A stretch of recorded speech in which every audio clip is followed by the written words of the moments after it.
வணக்கம், welcome back to chef Deena's kitchen. இன்றைக்கி நம்ம கிச்சனில் பார்க்க போகுது சண்டே ஸ்பெஷல் சிக்கன் கறி.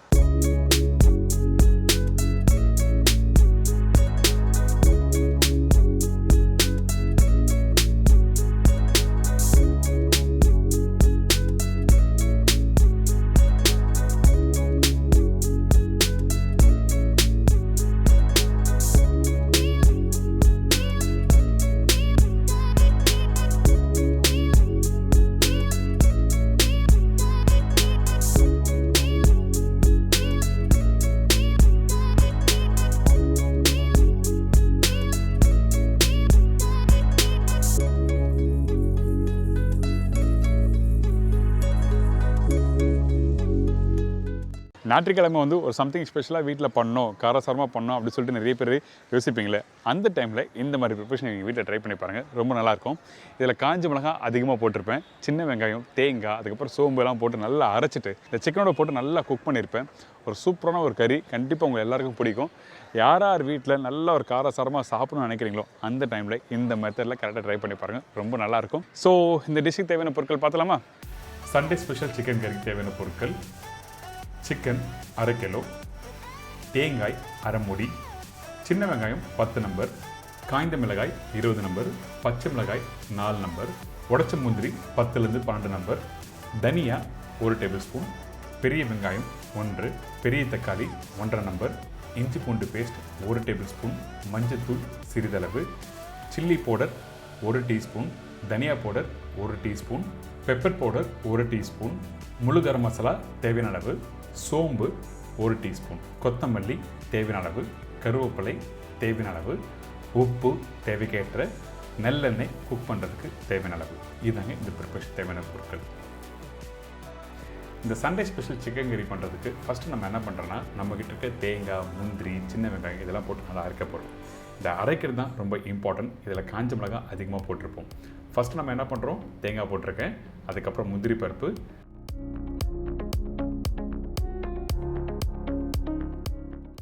காஞ்ச மிளகாய், அடுத்தது தனியா 1 டேபிள் ஸ்பூன் போட்டிருக்கேன், அதுக்கப்புறம் பச்சை மிளகாய், சோம்பு 1/2 டீஸ்பூன் போட்டிருக்கேன்,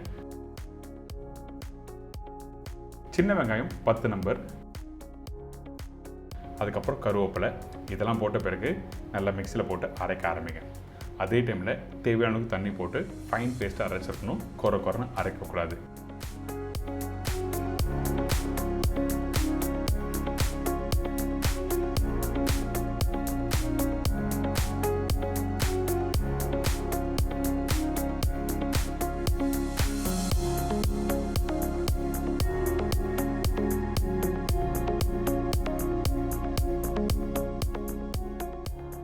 இப்போ நல்லா ஃபைன் பேஸ்ட்டாக அரைச்சி ஒரு பவுலில் மாற்றி வச்சுருக்கோம். அடுத்தது நம்ம என்ன பண்ணுறோன்னா, இந்த வெங்காயம் தக்காளி தாளிச்சிட்டு அதுக்கப்புறம் சிக்கன், அதுக்கப்புறம் அரைச்சி வச்சுருக்க இந்த பேஸ்ட்டும் போட்டு குக் பண்ண போகிறோம்.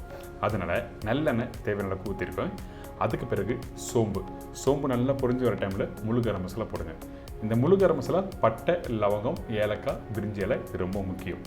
இதுக்கு பிறகு கட் பண்ணி வச்சுருக்க பெரிய வெங்காயம் போட்டிருக்கேன். அதே டைமில் கருவேப்பிலையும் போட்டிருக்கோம்.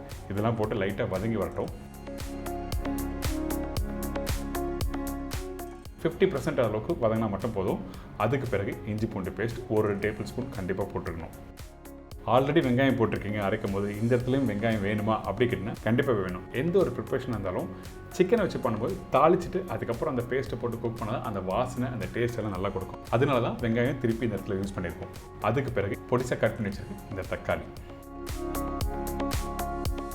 இதுக்கு பிறகு பவுடர் மசாலா போடுறோம். இந்த powder masala Kashmir chilli powder 1 teaspoon, தனியா பவுடர் 1 டீஸ்பூன், மஞ்சத்தூள் கொஞ்சமாக போட்டிருக்கேன், உப்பு தேவையான அளவுக்கு. காஷ்மீர் சில்லி பவுடர் போடும்போது இன்னும் கொஞ்சம் கலர் வரும், காரம் அதிகமாக இருக்காது. அதனால தான் 1 டீஸ்பூன் போடணும்னு சொல்லியிருக்கேன். இதெல்லாம் போட்ட பிறகு அந்த எண்ணெயிலே நல்லா வதக்குங்க. வதக்கி முடித்த பிறகு அரைச்சி வச்சுருக்கேன் இந்த பேஸ்ட்டை இதில் ஊற்றி திருப்பி குக் பண்ணுறோம். நீங்கள் கவனிக்கணும், இந்த இடத்துல தண்ணி யூஸ் பண்ணல. அந்த மசாலா லைட்டாக வதக்கி முடித்த உடனே இந்த பேஸ்ட்டை ஊற்றிருக்கேன். அதுக்கு பிறகு இந்த மசாலா நல்லா கொதி வரும் பார்த்தீங்களா, அந்த டைமில் க்ளீன் பண்ணி வச்சுருக்க இந்த சிக்கனை போடுறோம். எடுத்த உடனே தண்ணி ஊற்ற வேண்டாம். ஏன் கேட்டிங்கன்னா கண்டிப்பாக சிக்கனில் தண்ணி விட ஆரம்பிக்கும். அதனால ஃபஸ்ட்டு ஒரு கொதி விடுங்க, அதுக்கப்புறம் கொத்தமல்லி போட்டு தேவையான அளவுக்கு தண்ணி ஊற்றலாம். எடுத்த உடனே தண்ணி ஊற்றக்கூடாது.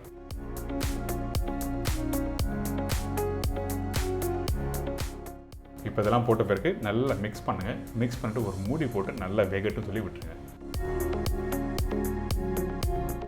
அதுக்கு பிறகு ஓப்பன் பண்ணினா இந்த கிரேவி டெக்ஸ்சர் இந்த மாதிரி வந்திருக்கும். அதாவது மேலே அந்த ஆயிலெல்லாம் மேலே வரும். அதுக்கு பிறகு கட் பண்ணி வச்சிருக்க கொத்தமல்லி, கருவேப்பிலை, மிளகுத்தூள் ஒரு டீஸ்பூன் போட்டால் போதும், அதிகமான குவான்டிட்டி வேண்டாம். மிளகுத்தூள் அதிகமாக ஆனால் இந்த பெப்பர் மசாலா கான்செப்டில் போய்டும். அதனால தான் மிளகுத்தூள் ஒரு டீஸ்பூன் போட்டு மிக்ஸ் பண்ணி எடுத்து நீங்கள் சாப்பிட்டு பாருங்களேன். அந்தளவுக்கு ஒரு பிரமாதமான சண்டே ஸ்பெஷல் சிக்கன் கறி. இந்த சிக்கன் கறி நீங்கள் ரைஸோட சாப்பிட்லாம், தோசை, இட்லி, பரோட்டாவோட சாப்பிட்லாம். அந்தளவுக்கு அல்டிமேட்டான ப்ரிப்பரேஷனு, மறக்கவே மாட்டீங்க. என்ஜாய் பண்ணுங்கள். இன்றைக்கி சண்டே ஸ்பெஷல் சிக்கன் கறி எப்படி பண்ணுறது எல்லாம் தெரிஞ்சிருக்கும். இதே மாதிரி நாளைக்கு இன்னொரு டிஷ்ஷை சந்திக்கிறேன். நன்றி, வணக்கம், see you, bye bye, take care.